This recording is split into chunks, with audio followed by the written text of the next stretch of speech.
Assalamualaikum warahmatullahi wabarakatuh. Bismillah walhamdulillah wa syukurillah.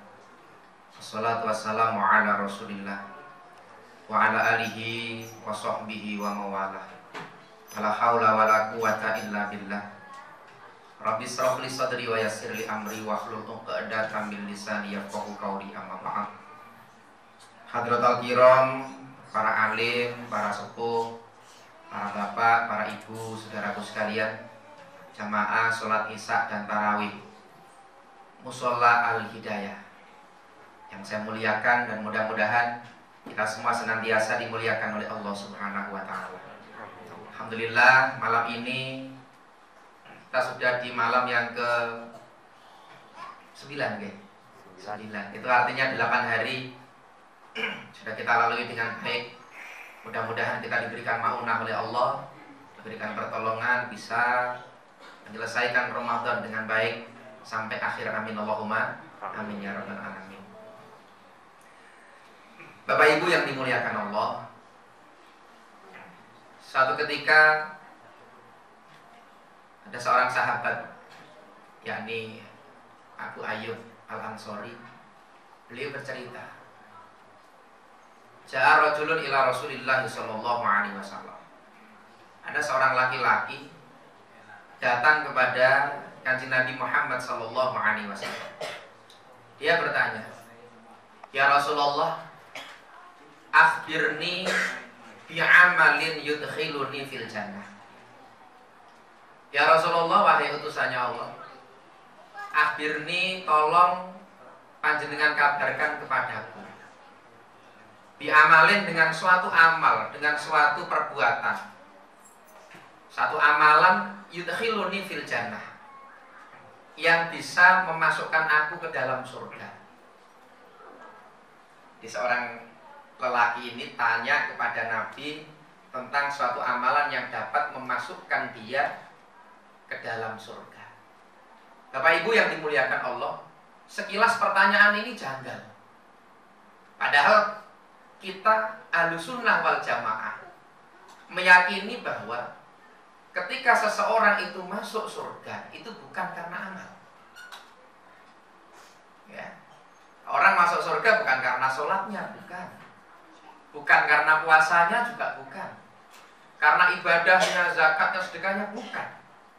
Tetapi kita Ahlussunnah wal Jamaah meyakini, mengiktikadi bahwa orang itu masuk surga sebab fadl dari Allah. Fadl itu anugerah.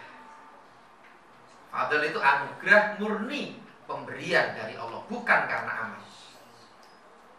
Karena kalau orang ngotot tetap, enggak, pokoknya saya masuk surga karena amal, oke, bisa dihitung.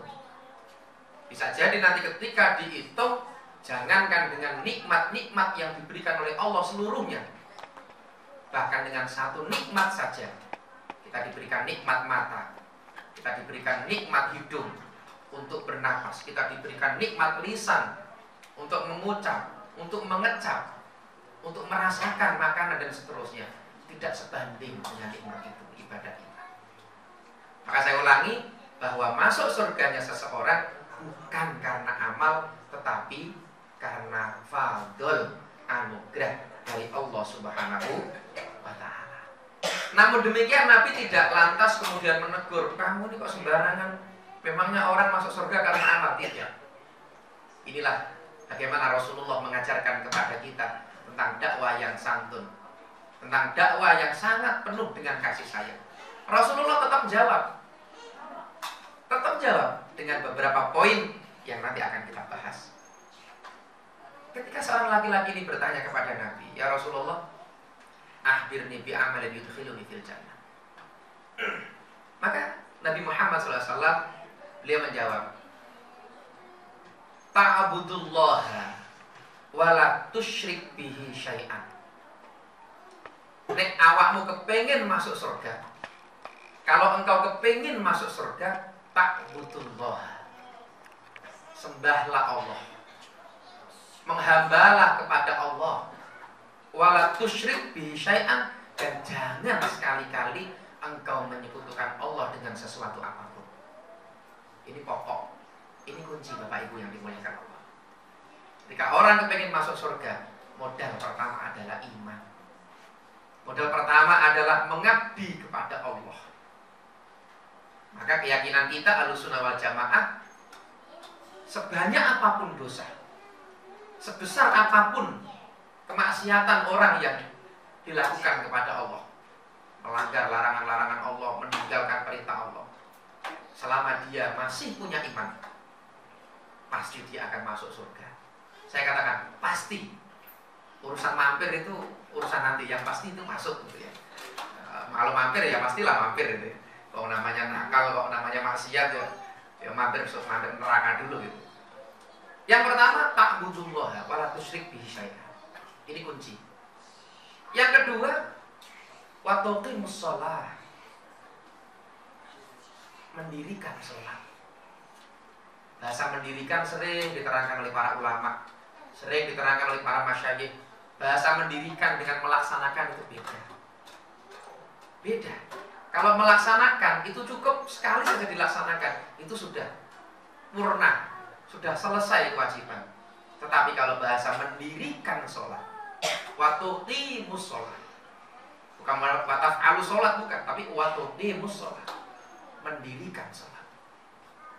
Maka kunci orang itu nanti, termasuk orang-orang yang diridhoi Allah dan dia bisa masuk surganya Allah dengan anugerahnya, yaitu melaksanakan sholat. Karena sholat ini pembeda Bapak Ibu, pembeda bainal mukmin wal munafik, pembeda antara orang mukmin, orang beriman, dan orang munafik. Orang munafik itu orang yang dohirnya Islam tapi malas ibadah. Orang Islam tapi yang ogah-ogahan melaksanakan perintah-perintah Allah. Ini orang munafik. Bahkan sholat ini adalah al-farqu, pembeda bainal muslim wal kafir, antara orang yang Islam dan orang yang tidak Islam. Sholat, Pak. Kenapa? Kalau ibadah-ibadah yang lain ini ada sedikit persamaan. Satu contoh, misalkan di dalam Islam ada kewajiban puasa. Di saudara-saudara kita non muslim itu ada juga loh kewajiban puasa itu. Ya, ada juga. Mewajibkan umatnya puasa. Saya punya teman non muslim, dia apa itu? Kristen apa itu? Advent ya. Advent betul itu. Advent itu mereka puasa. Dia sering komunikasi dengan Ustaz, di kami itu juga wajib puasa. Meskipun tidak Ramadan seperti kita gitu. Ada kewajiban puasa, ada. Kewajiban bersedekah juga ada. Oh, malah mereka itu kalau mewajibkan sedekah atau istilah kita zakat, itu banyak sekali. Enggak seperti kita cuma 2,5%. Ini ada perbedaan-perbedaan. Tapi kalau sholat, ya ini hanya kita yang diperintahkan oleh Allah Subhanahu wa Ta'ala. Maka sholat adalah al-farqu bainal mu'min wal munafik, pembeda antara orang mukmin beriman dan orang munafik, pembeda antara orang Islam dan orang yang tidak Islam. Yang kedua, kemudian waktu dia zakah, membayar zakat. Yang terakhir, apa kata baginda Nabi? Watasilur rahimah. Yang terakhir adalah menyambung persaudaraan, menyambung tali silaturahmi. Muttafaqun alaih. Hadis diriwayatkan oleh Imam Bukhari dan Imam Muslim. Ternyata Rasulullah menjawab dengan beberapa poin. Yang pertama, menyembah Allah, tidak menyekutukannya. Yang kedua, mendirikan salat.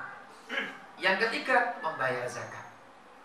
Kalau kita lihat tiga-tiganya ini adalah hablum minallah. Salat, zakat, iman, ini langsung kepada Allah. Tetapi yang keempat, Rasulullah menyisipkan hablum minannas.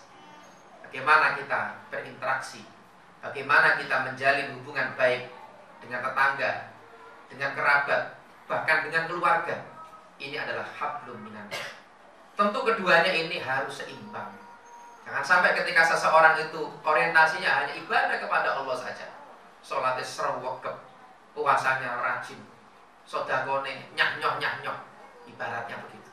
Tapi dengan tetangga tidak baik, dengan keluarga berselisih dan seterusnya, bermusuhan dan seterusnya, maka tentu keimanan yang semacam ini belum sempurna. Islam mengajarkan kita dari dua sisi, yaitu hablum minallah yang bersifat vertikal, langsung hubungan kita dengan Allah, dan juga hablum minannas. Sehingga apa? Kalau hubungan kita kepada sesama manusia baik, maka akan tercipta lingkungan yang baik. Khususnya dari keluarga kecil dulu. Dalam keluarga itu baik, rukun, guyup, tentrem, maka lingkungan akan tentrem. Lingkungan tentrem, daerah, negeri, negara, bangsa kita akan tentrem. Maka kita jangan bermimpi mengidamkan, membayangkan sebuah negara yang tentram, yang damai, yang gemah, ripah, lojinawe, tapi tidak kita awali dari keluarga kita masing-masing. Dari keluarga kecil, dari lingkungan sekitar kita, maka berimbas, berefek kepada pertumbuhan yang baik untuk lingkungan kita, bangsa dan negara kita. Ini konsep yang diajarkan oleh Islam, yang dibawa oleh baginda Nabi Muhammad sallallahu alaihi wasallam. Bapak Ibu, saudaraku yang dimuliakan Allah Subhanahu wa taala. Meskipun masuk surga bukan karena amal-amal yang disebutkan tadi, tapi Rasulullah ingin mengabarkan bahwa ciri-ciri orang yang masuk surga itu adalah orang-orang yang menjalankan 4 hal tadi. Kalau ada orang kok Masya Allah keimanannya kuat, tidak menyekutukan Allah, sholatnya rajin, kemudian zakatnya juga dipenuhi, ditunaikan, dibayar, hubungan dengan sesama juga baik, maka orang ini menjadi ciri. Ini loh cirinya penduduk surga. Ini loh cirinya ahli surga. Rasulullah mengabarkan orang-orang yang melakukan hal ini, insya Allah mendapatkan fadl, mendapatkan karunia, mendapatkan anugerah dari Allah Subhanahu wa ta'ala. Mudah-mudahan kula panjenengan semua jamaah Mushola Al-Hidayah masuk kategori orang-orang yang mendapatkan maunah, orang-orang yang mendapatkan hidayah, orang-orang yang mendapatkan fadl dari Allah. Kelak kita sama-sama dikumpulkan di surganya Allah Ta'ala. Amin Allahumma amin ya rabbal alamin. Wa akhiran, mudah-mudahan banyak bermanfaat. Allahul muwaffiq ila aqwamit thoriq. Wassalamualaikum warahmatullahi wabarakatuh.